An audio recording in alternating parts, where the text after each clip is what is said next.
Welcome everyone. Today, to unlock India's gas reserves and monetize it, we have Mr. Freek van der Eerde from Polaritech, a company revolutionizing the gas sector through their novel, modular, small-scale LNG solutions. Proudly made in India and built on patented zero refrigerant liquefaction technology. We Thanks have very much. You're welcome, sir. Uh, I would like to ask you a couple of questions going forward. Starting off with, could you please start off by sharing a brief overview of your company's journey and how your global presence has evolved over the years? Okay, good. So we started sort of a bit maybe accidentally in a way. There was a competition launched by the UK Innovate Fund where they were looking for solutions to solve what they call the energy trilemma, making energy available, affordable, and cleaner. And I was approached by Mr.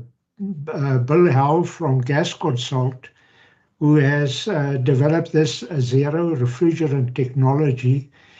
We then entered this competition together. It had to be based in a developing country. We selected Botswana, where there's ample coal bed methane resources, and we developed a pre-feasibility study to see if we can make this technology work in Botswana. Based on a very positive outcome there, this incidentally was in 2018, we decided that it is a very promising technology, especially to look at small-scale LNG, to monetize, as you say, local resources and to use the gas locally. We then formed Poletec. We developed the small-scale LNG concept further. We registered the company in Canada. Our head office is in Canada. And then we also set up the India office with Aditya and his colleagues, because India is, I think, a very, very good market with a lot of coal bed methane resources that can be used. So that's basically how things happen. So we now have two offerings, a 5,000 ton per year small scale unit and a 60,000 ton per year, slightly bigger unit. That's wonderful to hear. So, starting off in Botswana and starting off with small scale LNGs, what actually inspired you to focus on small scale LNGs, and why do you believe that it's a timely solution for today's energy landscape? So small-scale LNG has gained enormous traction in the last 5 or 10 years. It is growing at 30 and 40% per year. It serves a different type of niche market than the large LNG terminals, of which you have a number in India. Those terminals focused on huge volumes being transported long distances, and to get economies of scale and make it affordable, you have to have 3 million, 5 million ton a year import units, and so on. Small-scale LNG is a very different application. It looks at using local LNG or local gas, let me rather put it like that, liquefy it, transport it only a small distance, so you gain a lot on logistics costs and those things, and use it locally. So it really focuses on local gas for local use and make that gas really affordable to people, rather than the big volumes for power generation and so on. Small-scale LNG also focuses a lot on replacing diesel, LPG, also kerosene and those sort of things in the local market. It is cleaner and it is at least 30% cheaper than diesel, for example. So for end users, it's really a big benefit if you can get LNG locally to your wherever you need it as LNG, not so much as gas, but as LNG itself. So coming to this small scale LNG plants, what sets your technology and modular plant design apart from other players in this space? Yes, thank you. So that's really the interesting part and part of why we won the Innovate UK competition and they funded the work in Botswana. So a normal LNG plant uses a refrigerant cycle, very much like your fridge, where you have a separate stream of gas or whatever liquefaction medium you use. That stream of gas goes around and around in its own little loop, and that cools down, and then that liquefies the LNG on the other side. Now, traditionally, LNG was manufactured, as I mentioned, in all these big liquefaction plants, millions of tons a year. Those plants are very complex and very, very energy efficient, so to meet the sort of economy of scale thing. So there's been, over years, these plants were getting bigger and bigger and bigger and more expensive. Then came the advent of the small scale concept to localize stuff. People try to scale down the big plants to a small plant. So say from 1 million ton a year to 100,000 ton a year or things like that. And it just does not work. It is just too complex and too difficult to operate. So there are basically two technologies for small-scale LNG. The one is a scaled-down, what is called a nitrogen refrigeration loop, where nitrogen is expanded and that liquefies the LNG. What our technology does, it uses the methane directly and to cool and liquefy the methane. So there's no external refrigeration loop or nitrogen loop. Because LNG or methane has a higher heat capacity than nitrogen, that you require, the size of the equipment is about 40% smaller. So you use a lot less power. And because you use the methane itself, you don't need all the additional equipment for the refrigeration loop. So you have a lot less equipment and you use a lot less power than any competing technology in our zero refrigerant concept. That's very interesting to see that you're cutting down the power requirements and the load on the equipments, and your technology has now created a lot of new market, opened a lot of new markets. So in this terms, what regions or markets are showing large strong interest in small scale LNG solutions? So I think India is by far on the forefront of that, and the work that Aditya and his team have been doing has shown us that there is a real interest and lots of potential in India. And I think India is sort of, as I said, in the forefront of that. We also believe Africa is a very good opportunity. Africa sits at the point where they want to phase coal out, but going to the hydrogen economy and net zero stuff is not a short-term solution. And we believe that there's a lot of gas in Africa and that small-scale LNG and local gas reserves in Africa, especially Southern Africa, has a big potential also. So those are two areas that we really focus on, but we're also getting inquiries from virtually all around the world, South America, North America, Asia areas, and so on. So there is a lot of interest in our technology and the fact that it is more efficient and so on. And it's really suited for the small scale operation. It's not a scaled down big plant, if you understand what I mean. Yep. Right. That's great to see that you have so much interest, and the uh, technology can be used in a wide variety of areas, especially India and Africa. Coming to India, with India's wide gas reserves and the strong push by the Indian government to get cleaner fuels, what do you think is going to be the development in this industry in the coming future? Yeah, I think the main development is really to supply uh, diesel replacement fuel, LNG as diesel replacement, and to monetize the coal bed methane resources in India.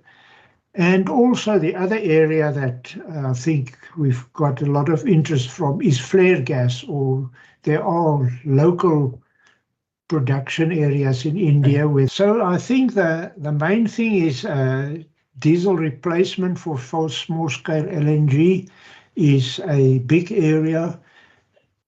In diesel replacement, you need the LNG at the different filling stations and so on, and that is, I think, one of the advantages. And if you can produce the LNG close to where it's used, I think that is the sort of niche opportunity. So you can use pipelines, and you can liquefy out of the pipelines locally where you need LNG. You can actually take coal bed methane gas and have a distributed liquefaction system where you liquefy also in the areas where close by where it's required. Or you can take flare gas from local production sites. So we had quite a few inquiries in India also from flare gas.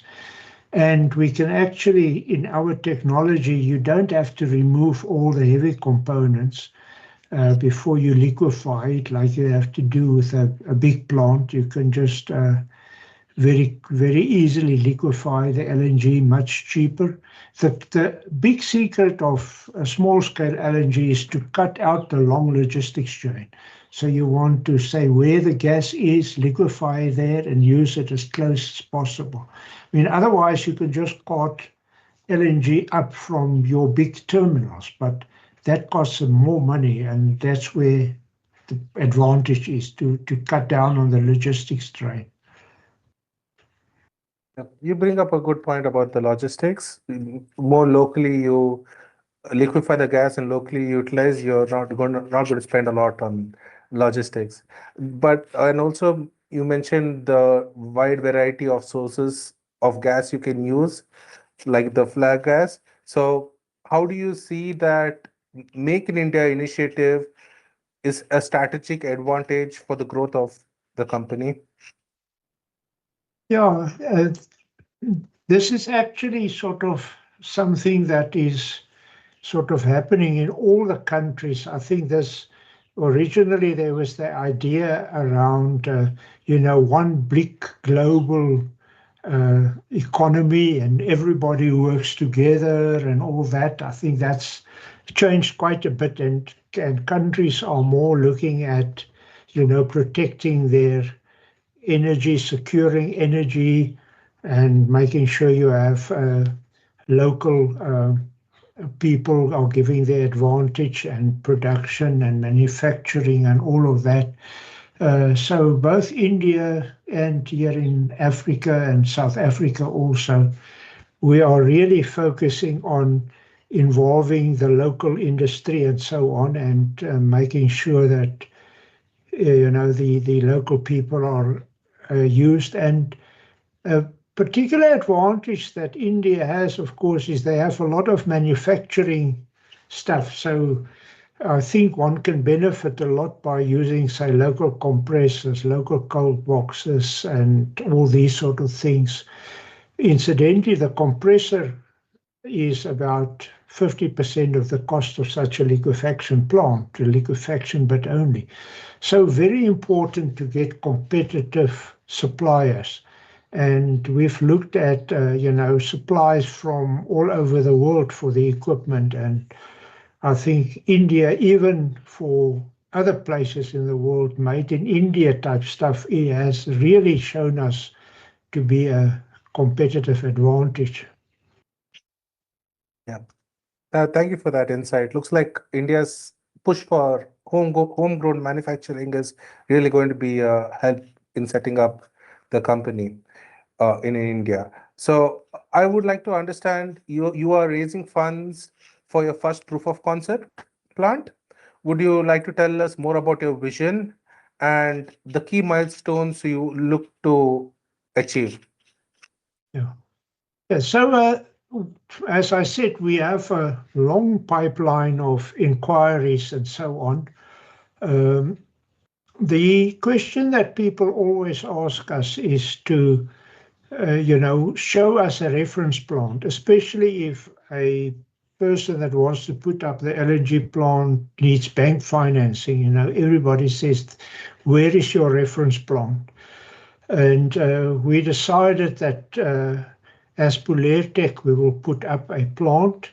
We looked at various locations, and it's not necessarily 100% finalized. The one location we are looking at the moment is in South Africa, close to where I stay. That's an industrial site. Gas is available there. We have offtake agreement, a gas supply agreement, and an operations agreement that we are just finalizing. That is for people to operate the plant on our behalf. We're also looking at places in India, and Aditya has been helping us around that. So there's still a bit of a, maybe I say, competition to see where's the most opportune place. And it will also depend, of course, on the funding. If, for example, we manage to get, very good funding from India, there's no problem about putting this first proof of concept plant there. But what we want is an actual operating plant taking gas in, selling LNG to prove that the whole concept works. Now, not just a technology verification, but a business proof verification thing. So we are approaching it in two ways. The one option is to get funding into Pulertec International, into the Canadian registered company, for an equity in the overall company. We will then use that money to put up the reference plant. The other option we're following up is to set up a special purpose vehicle that's owned by whoever are the shareholders in that special purpose vehicle. Pulertec will have a small shareholding in it, but it will mainly be, let's say it's an India thing, so it will be an India developer owner company that will put up the first reference plant. We will prove it. And for the SPV type case, that will mean that that SPV will not only do the first reference plant, but the moment that's successful, you just expand it. So just imagine in India, we have the reference plant there, and now we put up plants in the coal bed methane fields on some of the pipelines that we've been talking about and so on. We believe such a SPV will grow exponentially once we have the reference plant going. So these are the two options that we are progressing at the moment. We have all the documentation and we have the data room available if people are interested. Sounds like two very good approaches. Finally, if you would have any messages to potential investors, particularly regarding scalability, you did mention that how you're going to scale, if you have anything else to add, and also what would be a return on investment for the small scale LNG? Yeah. Okay. So we are looking at two options, as I said. There's the 5 kiloton plant. The 5 kiloton plant initially was developed just as a once-off reference plant. But then we discovered that is also a good option for biomethane. We didn't speak about biomethane, huh? So there's also quite an interest in India and other places for biomethane. So that's a bit of a niche application where you can put a 5 and another 5. In the gas fields and so on, I don't think a 5 is the answer. The answer is at least a 60 kiloton plant. So say roughly, if you take a 5 kiloton plant and you want to make it work profitably, you would need about $6 to $7 a gigajoule increment between the input gas price and the LNG price. And that will give you a return of, say, 14% in US dollar terms. If you put in a 60 kiloton plant, because it's now bigger and economically better, that margin you have to add goes down to, say, about 4 or 5. So let's say you sit in a gas field with $5 gas, you add $5 to liquefy it, and you get $10 LNG that you can then sell very competitively against imported LNG, for example, and so on. So the idea really is, and our main focus is the bigger plants where we can really, in those coal bed methane fields, you can really deploy these. A 60 kiloton plant, just out of interest, needs about 100 coal bed methane wells to feed it. So it's not an enormous, it sounds like quite a number of wells, 100 wells, but in terms of coal bed methane fields, that's not an enormous development at all. And then you can add another one and you can have it distributed around the place, as I said. And I think that's really what we're talking about. So if you actually say you're now replacing diesel and that, the selling price that you get typically in the world is a 30% discount at diesel. So let's say your diesel is $24 a gigajoule. And unfortunately, I talk dollars per gigajoule and not dollars per liter of diesel. But typically a 30% discount against the diesel price should give you a return of maybe 18, 19%, but it depends on the specific project, of course. But you can get very good returns in the niche market of diesel replacement. Yeah, very interesting. So, and also with India's push for cleaner fuels, diesel replacement is, they are investing in a lot of diesel replacement technology, and your solution Exactly. will, the solution will be very helpful there. Yeah. No, Yeah. we're very excited about this opportunity. We believe it's really going to grow very fast. And if you consider the whole small-scale LNG global growth, I mean, even the World Bank has done numbers of publications on the growth of small-scale LNG. Yeah, definitely. And I hope to see it all over the world, all over India. Uh, Thank you so much for sitting down with us, Mr. Freak. Any last words you have? No, I think it is very exciting, and I would like to see these LNG trucks with red and green on it. Like, I see all the India LNG trucks have red and green on them. So lots of them delivering cheap, clean energy. Yeah, hope for a bright, energy-filled world. Thank you. Thank you so much.